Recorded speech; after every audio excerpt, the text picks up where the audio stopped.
Pertanyaan titipannya tuh begini, bulan puasa masih bohong tentang nasab, ngaku cucu Nabi padahal bukan.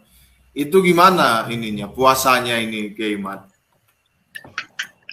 Apa mending tidak usah puasa gitu? Karena percuma begitu. Kalau ini ya, kalau saya niruin doktrin-doktrin dari Kerang Habib Alwi itu kan begitu. Kalau tidak cinta sholat, percuma sholatnya, percuma puasanya. Nah ini apa kalau ke Kerang Habib Alwi juga mereka percuma gitu puasanya dan sholatnya ya? Gimana ya, Imat? Iya, itu ada juga pertanyaan yang sama yang diberikan kepada para koruptor. Itu koruptor katanya pada mau puasa gitu, tetapi kenapa korupsi senang? Kenapa makan babi itu nggak mau? Gitu. Sama sekali makan babi itu orang-orang koruptor itu nggak mau. Tapi kalau makan uang haram itu seneng gitu. Apakah apa nggak bagus gitu kalau koruptor itu makan juga itu babi? Ong dia seneng barang haram. Saya kira itu sama juga dengan apa para Ba'lawi yang nasabnya sudah terbukti terputus, tapi juga ada di antara mereka yang masih mau puasa, ya monggo-monggo saja. Jadi dosa pengakuan mereka sebagai cucu Nabi suatu hal, untuk memenuhi taklif dia sebagai seorang muslim adalah hal lainnya. Jadi apakah sah itu puasanya?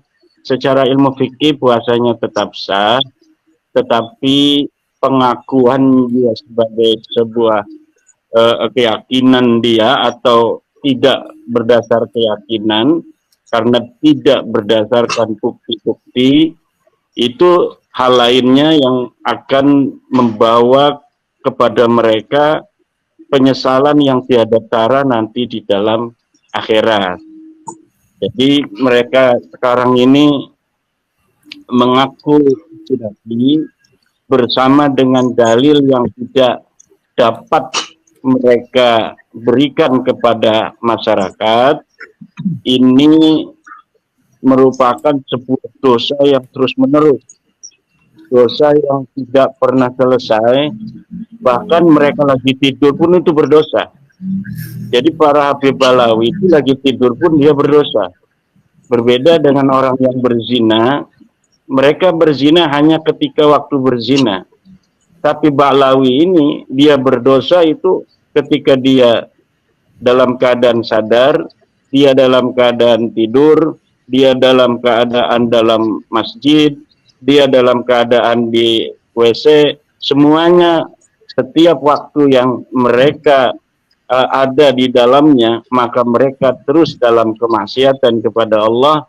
Manidda'a li ghairi abihi wa huwa ya'lamu annahu ghairu abihi fal jannatu alaihi haram. Barang siapa yang mengaku kepada selain ayahnya, padahal dia tahu bahwa itu bukan ayahnya. Ubaid itu tidak punya, Ahmad tidak punya anak bernama Ubaid. Maka fal jannatu alaihi haram, maka surga itu adalah haram baginya. Nah ini sudah jelas begitu Mas Rifki untuk pembukaan. Jadi bertaubatlah, pung masih Allah kasihkan waktu bagi para Balawi itu. Coba tanyakan pada yang sudah meninggal itu Balawi-Balawi, mintakan mimpi kepada Allah untuk bertemu dengan Balawi yang sudah meninggal, kemudian tanyakan kepada mereka tentang kebenaran nasab itu atau tentang keadaan mereka di sana.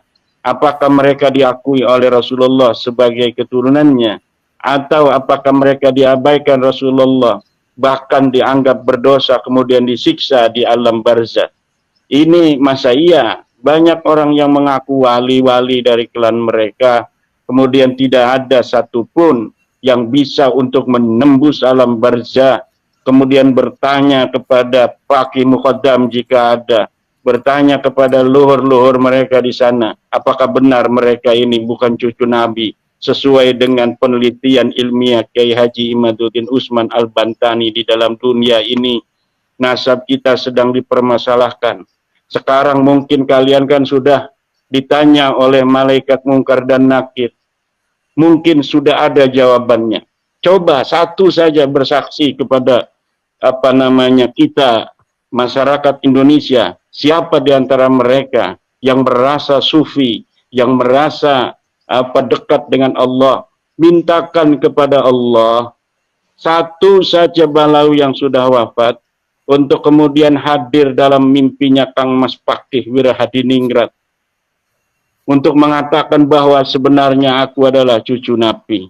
Atau kalau mereka Balawi ini mengaku sering bertemu Nabi, kayak Lutfi bin Yahya itu ngomong sering sekali bertemu Nabi, mau berhenti dari NU nggak boleh katanya oleh Nabi Muhammad. Coba Lutfi bin Yahya yang mengaku-ngaku sering bertemu Rasulullah, mintakan Rasulullah untuk hadir dalam mimpi Imaduddin Utsman untuk memberitahu bahwa kamu Lutfi bin Yahya adalah merupakan keturunannya. Tidak akan pernah terjadi walaupun dia itu menginginkannya. Nggak bakal. Nah ini, maka kibin-kibin ini harus juga mempunyai kesadaran. Kita tidak akan pernah capai untuk terus memberi pencerahan kepada bangsa Indonesia, kepada umat Islam, warga Nahdliyin, bahwa Ba'lawi bukan keturunan Nabi. Seperti mereka juga para Balawi itu tidak pernah capai untuk mengaku-ngaku keturunan Nabi di hadapan publik. Ada kiai-kiai yang jadi kibin mengatakan bahwa hentikan Kiai Imaduddin untuk membahas nasab Habib. Serahkan saja pada masyarakat. Apakah masyarakat mau mengikuti Habib ataukah tidak? Seharusnya Kiai Kibin begitu itu bertanya juga atau memerintahkan juga kepada Balawi untuk menghentikan semua pengakuannya sebagai cucu Nabi di hadapan publik. Karena pengakuan mereka sungguh demi Allah tidak ada dalilnya dan palsu. Pengakuan mereka adalah pengakuan palsu untuk membodohi masyarakat umat Islam Indonesia. Yang tercerahkan hari ini hanya darah-darah keturunan para pejuang. Tapi seluruh bangsa Indonesia ini kan tidak semuanya. Ada darah-darah pahlawan, darah pejuang. Bisa untuk dibuktikan. Hari ini yang mau ikut merasa bahwa ini adalah tanggung jawab kita bersama. Di situ mengalir leluhur-leluhur para pejuang Nusantara di masa silam. Dan orang-orang yang tidak memiliki kepedulian itu bisa dibuktikan. Susuri ke atas. Adakah pejuang yang pernah ada di dalam struktur nama-nama keturunanmu? Ataukah memang pengkhianat yang ada di sana? Wallahu a'lam bishawab. Ya, baik, Kiai Imad. Begitu penjelasan dari Kiai Imad. Itu menarik untuk diperpanjang tentang keturunan para kibin-kibin itu, seperti ya kiai-kiai yang menjadi kibin itu menarik untuk dilanjutkan, tapi tidak kita bahas pada sore hari ini. Saya ke Gus Fakih. Gus Fakih, gimana? Ada apa yang mau disampaikan dari Gus Fakih tentang update-update terkini, Gus Fakih? Monggo, Gus Fakih. Pertama, sedikit saja saya akan menambahi dikit saja terkait masalah bulan puasa dengan pengakuan palsu cucu Nabi. Kita mengenal di dalam kaidah pernasaban, barang siapa mengaku anaknya orang lain, maka dia mal'un atau terkutuk. Dia menyiapkan tempatnya di neraka jahanam. Barang siapa ditanya siapa bapaknya terus dia malu, maka dia juga mal'un, terkutuk juga, tetapi mal'unnya masih 1 derajat. Tetapi barang siapa membatalkan nasabnya orang lain dengan tanpa bayinah, tanpa bukti, tanpa argumentasi, maka dia mal'un 3 kali, begitu. Lah, klan Ba'alwi ini selain juga mengaku-ngaku keturunan orang lain, dia mal'un sekali. Kemudian dia membatalkan nasabnya Wali Songo dengan tanpa bayinah, dengan tanpa bukti, dengan tanpa argumentasi yang kuat, maka dia mal'un 3 kali. 1 tambah 3 sama dengan 4, kan begitu. Kemudian sekarang ada lagi penelitian, ada lagi hasil ilmiah bahwa mereka orang Kaukasus, Arab saja bukan. Mereka malu, mereka tambah satu lagi, lengkaplah mereka malun 5 kali, kan begitu. Nah, apalagi ini disandarkan dengan Nabi Muhammad, maka mal'unun mal'un, terkutuknya terkutuk. Jadi terkutuknya terkutuk 5 kali derajat. Jadi begitu. Lah, terkait mengenai masalah apakah mereka puasanya diterima selama rukun sah dan rukun syarat wajib, syarat dan lain sebagainya itu dipenuhi, ya bisa jadi sah, tetapi diterima tidaknya itu urusan Allah, kan begitu. Lah, pertanyaannya, orang yang mengkapling dirinya di neraka jahanam, mal'unun mal'un, apakah ibadahnya itu diterima sama Allah? Bukankah Allah murka kepada dirinya? Ya silakan dijawab dengan akal sehat, kan begitu.